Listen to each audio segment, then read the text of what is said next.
Om Shanti. Om Shanti. Paralysed हैं, handicapped हैं ना ऐसे लोग, लेकिन हम कितने ब्लेस्ड हैं, हम अपने पैरों पे चल के आए हैं। ठीक है। और मुझे इन आत्माओं में से कोई भी एक आत्मा ऐसी नहीं लग रही जिसके पास खाने के लिए 3 टाइम का खाना ना हो, पहनने के लिए अच्छे कपड़े ना हो, रहने के लिए अच्छा अपना घर ना हो, अपना या किराए का जैसा भी, जो भी एक अच्छा घर ना हो। कोई है यहाँ पे ऐसा? Is there anybody? नोबडी। शायद किराए पर भी दे रखे होंगे, इतने एक्स्ट्रा होंगे, है ना। खाना भी इतना एक्स्ट्रा होगा कि आने वाले बच्चों के लिए भी खूब पड़ा होगा कि वो बैठ के खाएं तो भी ख़त्म ना, है ना ऐसा। और शरीर भी इतनी बेटर कंडीशन में है कि खुद यहाँ पर चल कर आए हैं। तो हमारा फोकस जो रहता है वो जीवन की, लाइफ की शॉर्ट कमिंग्स पर रहता है, कमियों पर रहता है, जो चीज़ें नहीं हुई उन पर रहता है। जबकि वो ओनली 1% है, 99% जो है वो ब्लेसिंग्स हैं हमारे पास, अच्छी चीज़ें हैं, नेमतें हैं, ईश्वर ने हमें नवाजा है उन चीज़ों से, लेकिन हमारा फोकस वहाँ नहीं रहता। जो 2, 4, 5 चीज़ें नहीं हैं उन पर हमारा फोकस बना रहता है। आप एक चीज़ आज अच्छे से यहाँ से इस सेशन से अंडरस्टैंड कर लेना, ये सबके जीवन में है। प्रॉब्लम तब होती है जब मेरे साथ कुछ नया हुआ, कोरोना आया, सबके लिए आया, लोग डरे, परेशान हुए, बीमार हुए, लेकिन ज़्यादा डिस्टर्ब नहीं हुए, सबको हुआ है भाई। पहली नहीं तो दूसरी, दूसरी नहीं तो तीसरी वेव सबको टच करके गई है, ज़्यादा परेशानी नहीं हुई ना। हाँ, किसी का कोई चला गया वो तो दुख अलग है। तो जब कोई चीज़ सबके लिए होती है ना, वो इतनी पेनफुल नहीं होती। तो ये जो 8, 10, 12 बिंदियाँ हैं, सबसे पहली चीज़ हम अंडरस्टैंड करें, इस पूरी दुनिया में 700 करोड़ प्लस की आबादी में, पूरे वर्ल्ड में गिनती की बस ये 10, 12, 15 ही प्रॉब्लम्स हैं। ऐसा नहीं है कि 700 करोड़ प्लस आबादी है तो 700 करोड़ प्लस प्रॉब्लम्स है, यही है। बस किसी के हिस्से में कोई 4 बिंदियाँ आ जाती हैं, किसी के हिस्से में कोई 5 आ जाती हैं, किसी के हिस्से में कोई 2 आ जाती हैं, किसी के 3 आ जाती हैं। आप बताइए, जो प्रॉब्लम्स हमने डिस्कस की, क्या इसके अलावा कोई और प्रॉब्लम्स होती हैं? होती हैं। बिजनेस में लॉस हो गया, चलो, काम अच्छा नहीं चल रहा, जॉब नहीं है, कुछ ऐसी समस्याएं, मतलब वो सारे के सारे जो हैं फाइनेंशियल मैटर्स में आप काउंट कर सकते हो। ले देकर क्या है, वो एक फाइनेंशियल मैटर है, यही ना। इसके अलावा कोई प्रॉब्लम्स हो सकती हैं? नहीं ना। बट इसके बाद लाइफ तो ब्यूटीफुल है या नहीं है? या नहीं है? किसी को ऐसा तो नहीं लगता क्या है ज़िंदगी, क्यों है ये, क्या मतलब है इसका? ऐसा तो नहीं लगता। ये यंग जनरेशन में आजकल ये चीज़ें ज़्यादा आ रही हैं, वो अपनी लाइफ को ख़त्म कर देना चाहते हैं या सोचते हैं लाइफ मिली ही क्यों, है ना। बहुत से लोग इस पे धरती पे मोक्ष भी इसीलिए पाना चाहते हैं, इस झंझट में पड़े ही ना, आए ही ना आए तो ही अच्छा है। लेकिन वास्तव में ये 10, 12, 15 डॉट्स ही हैं जो कि एक नेगेटिव आप कह सकते हो, या ये कह सकते हो कि जो हमारा ध्यान अपनी ओर हर टाइम पे खींचती रहती हैं। अदरवाइज लाइफ बहुत ब्यूटीफुल है। तो हमें क्या करना है, हमारा फोकस उस वाइट पेज पर जितना रहेगा, लाइफ की ब्यूटी पर जितना रहेगा, उतना हमारी, आप समझिए, एनर्जी और जो फ्रिक्वेंसी है वो हाई होती है। ठीक है। अगर हमारा फोकस हमेशा उन चीज़ों पर बना रहे जो हमारे पास नहीं है या जो अच्छी नहीं है, तो उससे वो आ जाएगी हमारे पास, आ जाएगी। बच्चे लायक नहीं हैं, अगर हम ये बात दिन में 20 बार सोच लें, महीने में 600 बार, साल में 7200 बार, 10 साल में 72,000 बार, 20 सालों में लाखों में हो जाएगा। क्या इससे बच्चे लायक हो जाते हैं? हो जाते हैं? हाँ जी, हो जाते हैं? नहीं होते। जो है उसका आनंद भी चला जाता है। जो है उसका आनंद भी चला जाता है। अच्छा, बच्चे लायक नहीं होते तो फिर क्या होता है? हमारे सोचने से बच्चे लायक नहीं हुए, पर कुछ तो हुआ या कुछ भी नहीं हुआ? और क्या हुआ? रिलेशंस खराब हुए बच्चों और के ज्यादा बिगड़ते गए। रिलेशंस और ज़्यादा बिगड़ते जाते हैं। हमारी energy, vibrational frequency day by day लो होती चली जाती है। क्योंकि जिस चीज़ को जितनी बार हम सोच रहे हैं, सोचना कोई वेस्ट नहीं जाता। सबसे पहले तो हमें ये बात समझनी होगी, जो चीज़ हम बार बार सोचते हैं वो वेस्ट नहीं जाता। उसका परिणाम आज नहीं तो कल, कल नहीं तो परसों, परसों नहीं तो तरसों आना ही आना है। थॉट भी एक एनर्जी है। हम सब शिवानी दीदी को भी सुनते हैं ना। थॉट भी एक एनर्जी है, उसका भी रिएक्शन होना है ना। जैसे कहते हैं ना, every action has equal and opposite reaction. तो थॉट भी एक एनर्जी है, इसका भी आज नहीं तो कल, कल नहीं तो परसों रिएक्शन तो होना ही है। बच्चे लायक नहीं है। वो जितने बेचारे थोड़े बहुत थे ना, लोग दिखावे को, समाज को जैसे भी थे, वो भी नहीं हो जाएंगे, क्योंकि हमने उनको एनर्जी इतनी हाई दे दी, तो वो चीज़ तो होके रहेगी। ऐसे ही चाहे हम अपने शरीर को कर्स करते रहते हैं, मेरी कमर दर्द है, मेरे घुटने दर्द है, मेरे सिर में दर्द है, मेरा ये है, वो भी क्या है? अगेन आप उसको एनर्जी दिए जा रहे हो, नेगेटिव दिए जा रहे हो, वो भी वीक होती जा रही है और वीक होती चली जाएगी। ईच एंड एवरीथिंग, कुछ भी आपके साथ लाइफ में हैपन हुआ, वो हुआ या जितना था वो इतना था। लेकिन जब जब हम उस चीज़ को बार बार सोचते जा रहे हैं, उसका साइज बड़ा होता जा रहा है। फिर वो एक दिन हमें ही पहाड़ की तरह बड़ी लगने लगती है और हमें ही वो डराने लगती है कि ये चीज़ तो मैं नहीं कर सकती, या ये चीज़ तो मेरे साथ नहीं हो सकता। ठीक है, तो लाइफ की नेमतों की ओर जितना आपका ध्यान रहेगा, हमने प्रैक्टिकली अपने जीवन में एक्सपीरियंस किया, कोई हम मंगल ग्रह से नहीं आए हुए जहाँ पर समस्याएं थी ही नहीं, प्रॉब्लम्स थी ही नहीं, कोई ऐसे चैलेंजेस थे ही नहीं। ईश्वर ने हर एक तराजू में तोला है और हर एक चट्टान से सामना करवाया है ना।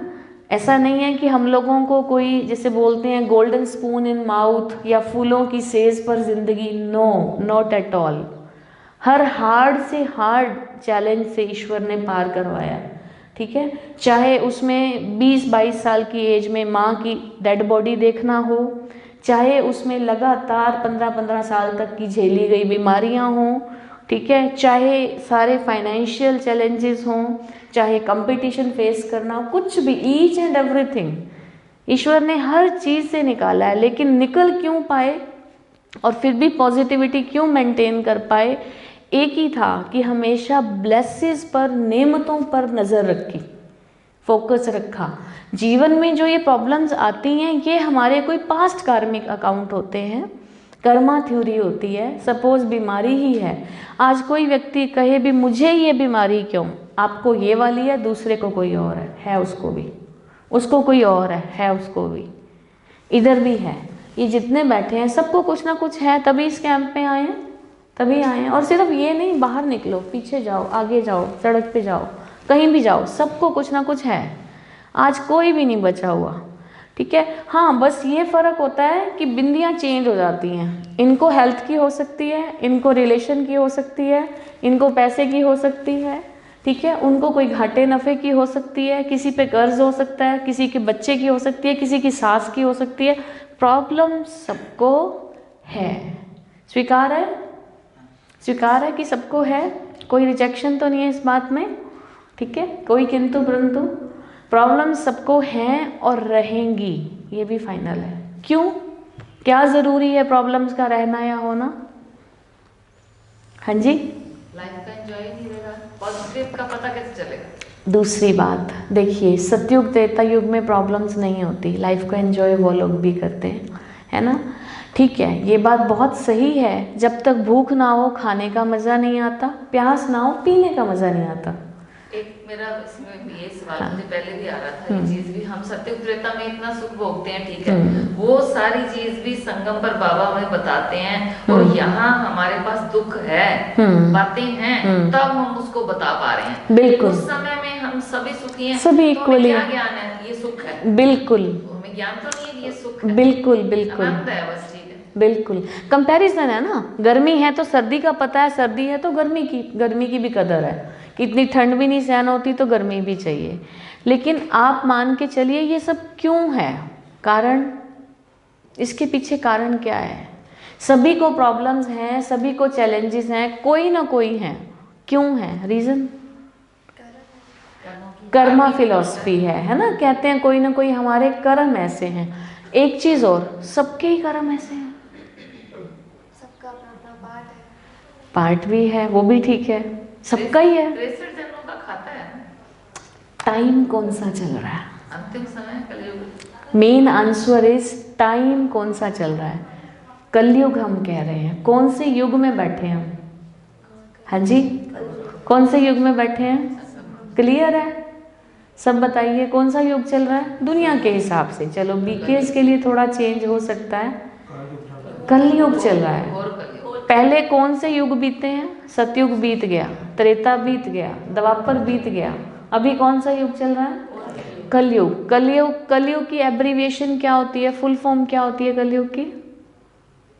कलह कलेश का युग, जिसमें कला है, दुख है, कलेश है, ये युग ही उसका है। यानी कि इस युग में ये चीज़ें होंगी ही।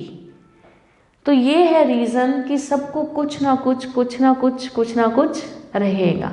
अब उसमें अगर हमने खुश रहना है, पॉजिटिव रहना है, अपनी वाइब्रेशनल फ्रीक्वेंसी को अच्छा रखना है, तो एक ही तरीका है, नेमतों पर नज़र रखो। एक दुनिया में एक सॉन्ग बना हुआ है बड़ा अच्छा, दुनिया में कितना गम है, मेरा गम कितना कम है, लोगों का गम देखा तो मैं अपना गम भूल गया। अपने पास जो है उस पर नज़र रखेंगे, जो अच्छा है, अंदर ग्रैटिट्यूड लेकर आएंगे, ईश्वर का शुक्रिया अदा करेंगे कि मेरे पास बहुत है, बहुत अच्छा है, दुनिया से बहुत बेटर है, तो पॉजिटिव रह पाएंगे, तो खुश रह पाएंगे। दूसरा, जब दूसरों को आप देखते हो ना, उनका दुख कितना ज़्यादा है, कईयों की प्रॉब्लम्स ऐसी होती हैं जिनका समाधान ही नहीं होता है ना, लाइलाज जिनको बोलते हैं, अभी इसका तो कोई हल ही नहीं है। सपोज़ चलो एक दुनिया के हिसाब से हम बात करें, कुछ लोग दुनिया से चले ही जाते हैं, उस कंपनसेशन उसकी है ही नहीं, आप कैसे भी उसको पूरा नहीं कर सकते, उस वैक्यूम को आप भर ही नहीं सकते। बाकी चीज़ें, कुछ चीज़ें पैसे से रिकवर कर ली जाती हैं, कुछ चीज़ें और तरीक़ों से रिकवर कर ली जाती हैं, लेकिन जो ह्यूमन लॉस है उसको तो रिकवर ही नहीं किया जा सकता। तो फिर हम सोचें कि हमने अपनी वाइब्रेशनल फ्रीक्वेंसी को बढ़ा के रखना है, अच्छा रहना है, खुश रहना है, पॉजिटिव रहना है, तो क्या तरीका है? अपनी नेमतों पर, ब्लेसिंग्स पर, अचीवमेंट्स पर, अच्छाइयों पर, स्ट्रेंथ पर अपना फोकस अगर हम बना के रखेंगे ना, जो भी चीज़ें अच्छी हैं, ये हमने सेलेक्ट करना होता है कि मेरे पास अच्छा क्या क्या क्या क्या है। मैं 1 मिनट के लिए स्टॉप करूँगी। आप सब ने अपने जीवन में अंदर फ्लैशबैक में जाओ और देखो आपके पास क्या क्या बहुत अच्छा है। 1 मिनट के लिए लेकर आओ, टिप्स पे काउंट करना स्टार्ट करो, काउंट करना स्टार्ट करो। शरीर औरों से बेटर है, पैसे का कोई ऐसा क्राइसिस तो नहीं है, रिलेशंस के नाम पर भी कुछ अच्छी चीज़ें हैं, कुछ अच्छे रिलेशंस हैं, अच्छे वेल विशर्स हैं, प्यार करने वाले लोग हैं।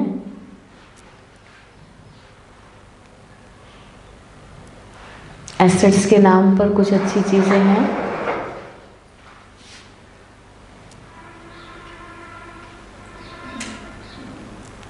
इतना मन, बुद्धि, टैलेंट है कि आप अपना सर्वाइवल कर सको।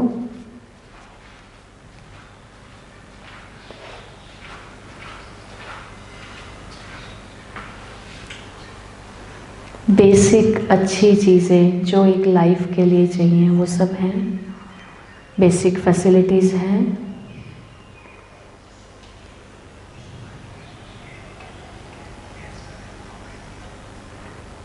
मन ऐसा तो नहीं है कि जो सारा दिन दुखी, परेशान, डिस्टर्ब होता रहे। मन की ऐसी स्थिति है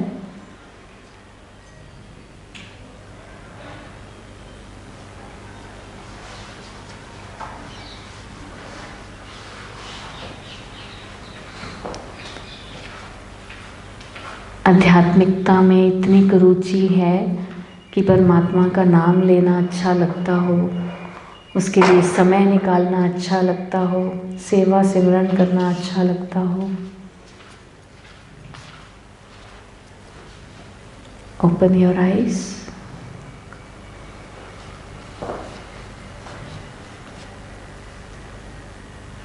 आंखें खोलेंगे सभी। हाँ जी, हैं ये 10, 12, 15 चीज़ें सबके जीवन में अच्छी सी हैं, है ना? तो यही तो चाहिए होता है लाइफ के लिए, और क्या चाहिए होता है? एक अच्छी ज़िंदगी के लिए यही चीज़ें तो होनी ज़रूरी हैं। तन मन धन, संबंध संपर्क, जन, अध्यात्म, धर्म, यही तो एक अच्छे जीवन का आधार होते हैं। और अगर ये सब अच्छी चीज़ें हमारे पास हैं, उसके बावजूद हम हर समय अपना फोकस उन चीज़ों की ओर लगा कर रखेंगे जो हमारे पास नहीं है, तो जो है, जैसे उन्होंने बोला ना, उनका भी स्वाद खत्म हो जाएगा। फिर तो वो हुई ना हुई एक बराबर हो जाएंगे। फिर ईश्वर को भी लगेगा इनको ये क्यों दिया, ये हर टाइम शिकायत ही करते रहते हैं, हर टाइम उलहना ही देते रहते हैं।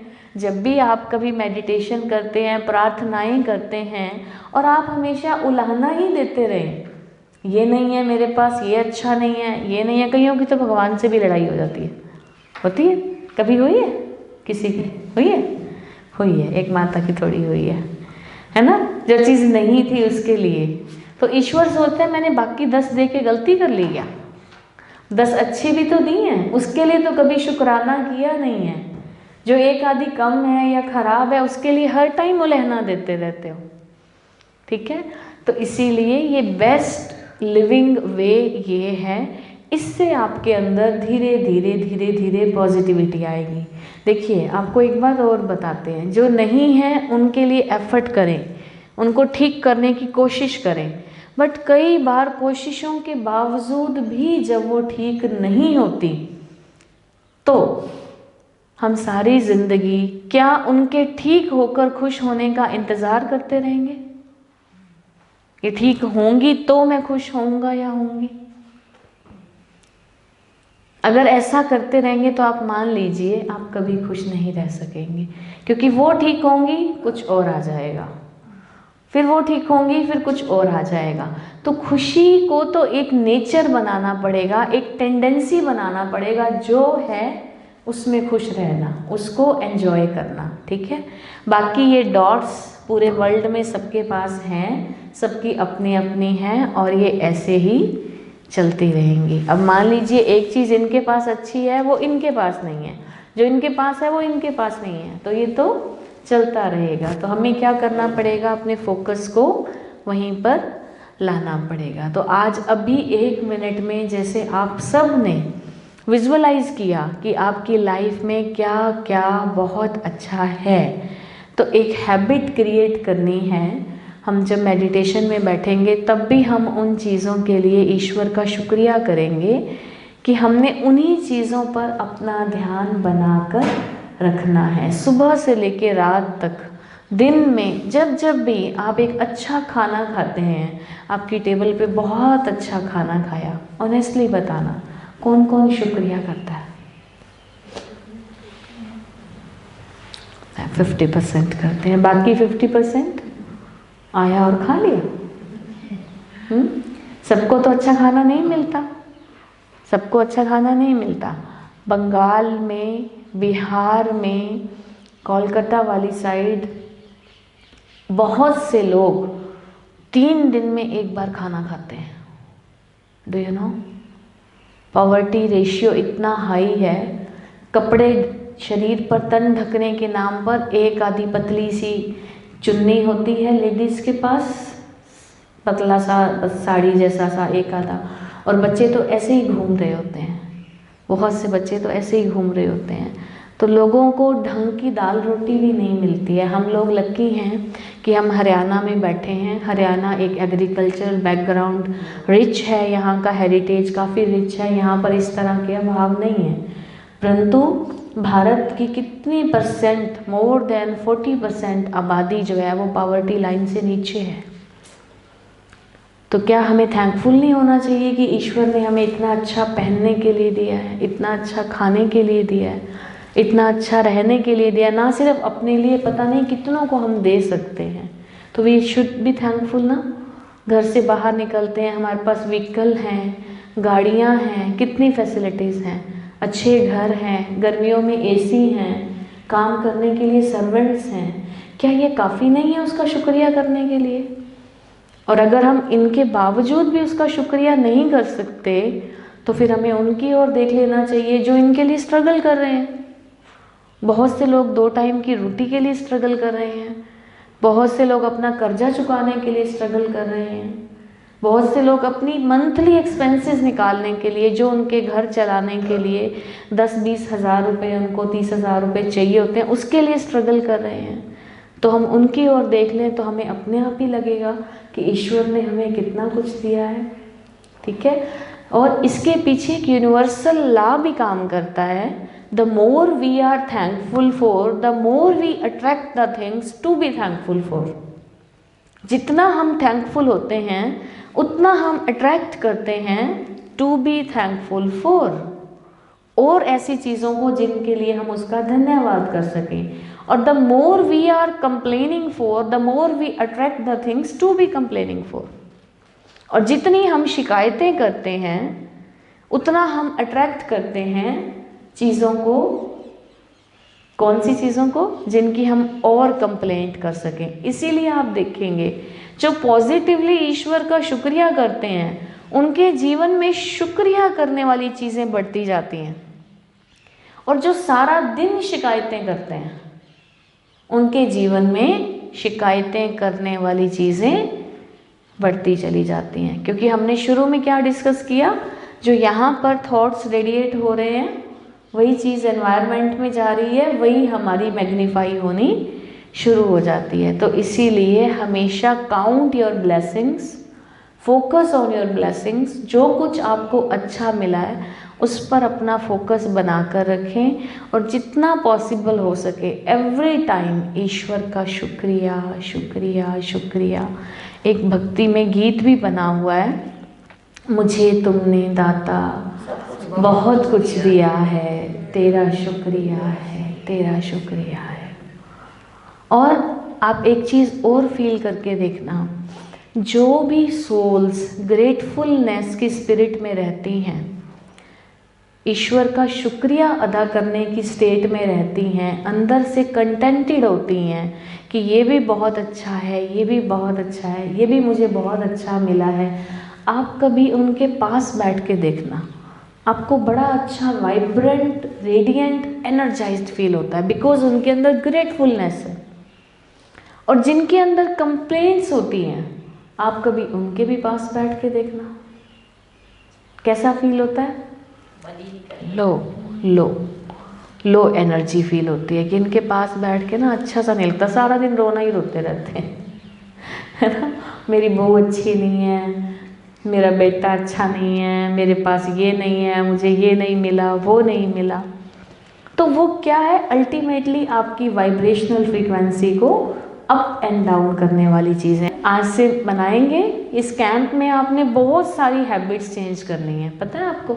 ये आपका टोटल आपका लाइफस्टाइल चेंज होने वाला है। तो ये एक मन की हैबिट हमने चेंज करनी है। सोने से पहले भी ईश्वर का शुक्रिया, उठते ईश्वर का शुक्रिया। एक भाई की मैं थोड़े दिन पहले किसी के साथ बैठी थी, बात सुन रही थी, कहते वो रोज़ सुबह उठ के ना गली में नाचता होता था, है ना। तो पड़ोसी पूछते होते थे भी ये क्यों नाचता है? कहता वो रोज़ गली में उठ के सुबह नाचता है, आज मेरे को एक दिन और मिल गया। कितना ग्रेटफुलनेस है। और हम कैसे, जैसे ना एहसान नहीं है हमारे ऊपर ईश्वर के, है ना। उठ गए तो भी कोई थैंक्स नहीं, रात को सब कुछ बढ़िया करके सो गए तो भी थैंक्स नहीं, खाया पिया घूमा फिरा, उसने दिया हुआ है, खाए जा रहे हैं, मौज किए जा रहे हैं, उसको याद ही नहीं करते, उसका थैंक्स ही नहीं करते। है ना। वो भी सोचता होगा इसकी बजाय जो दिन रात मंदिर में हाथ जोड़ रहा है, आके प्रेयर करता है, उसको दे दिया होता तो अच्छा होता। ये तो एहसान फरामोश है। जैसे माँ बाप के कोई बच्चे होते हैं ना, 2 बच्चे, किसी बच्चे को बहुत अच्छा दिया, बहुत अच्छा दिया, है ना, और वो खा पी के क्या कहते हैं, इसने तो खा पी के हराम ही करना है, इसको जो मर्जी दे दो, इसने कौन सा मेरे गीत गाने हैं, है ना, इससे अच्छा तो उसको दो जो गुणगान तो करे। माँ बाप को भी ये चीज़ आ जाती है अपने ही बच्चों में। तो वो सृष्टि का जो पिता है, जो मालिक है सृष्टि का, उसको नहीं लगता होगा इतना कुछ अच्छा दे रखा है, देखो कितने प्यारे प्यारे चेहरे हैं सबके, है ना। शुक्रिया ही नहीं करते, ये याद ही नहीं करते। शुक्रिया छोड़ो, शिकायतें करते रहते हैं सारा दिन, क्या इसका इसने तो रोते ही रहना है, इसको जितना मर्जी दे दो, ठीक है। तो एक ये हैबिट बनाएंगे, आप करके देखना, आपको बहुत अच्छा फील होगा, और आपकी वाइब्रेशनल फ्रिक्वेंसी है वो रेज होनी शुरू हो जाएगी, इंक्रीज होनी शुरू हो जाएगी। करेंगे सभी, ठीक है। ओम शांति।